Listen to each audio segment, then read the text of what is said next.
নির্বাচিত সরকার না থাকায় দেশ সিদ্ধান্তহীনতায় ভুগছে এমন মন্তব্য করেছেন বিএনপি স্থায়ী কমিটির সদস্য আমির খসরু মাহমুদ চৌধুরী।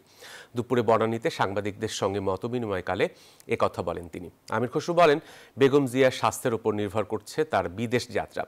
চিকিৎসকদের সিদ্ধান্তই এখানে চূড়ান্ত। তিনি বলেন, তারেক রহমান দেশে ফিরবেন এবং তার নেতৃত্বেই বিএনপি নির্বাচনে অংশ নেবে।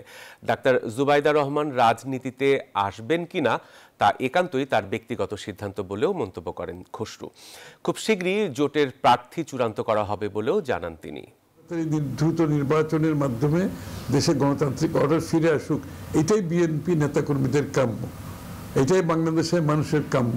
সেই জায়গাটাই বিএনপি নেতাকর্মীরা পিছিয়ে থাকবে কেন? নির্বাচনের মাধ্যমে যারা বাংলাদেশের জনগণ ভোটাধিকার প্রয়োগ করতে পারে না, তাদের ভোটাধিকার ফিরিয়ে আনার জন্য এবং তাদের ভোটাধিকারের মাধ্যমে বাংলাদেশের গণতান্ত্রিক অর্ডার ফিরিয়ে আনার জন্য Bashundhara public school and college 2026 শিক্ষাবর্ষে ভর্তি চলছে।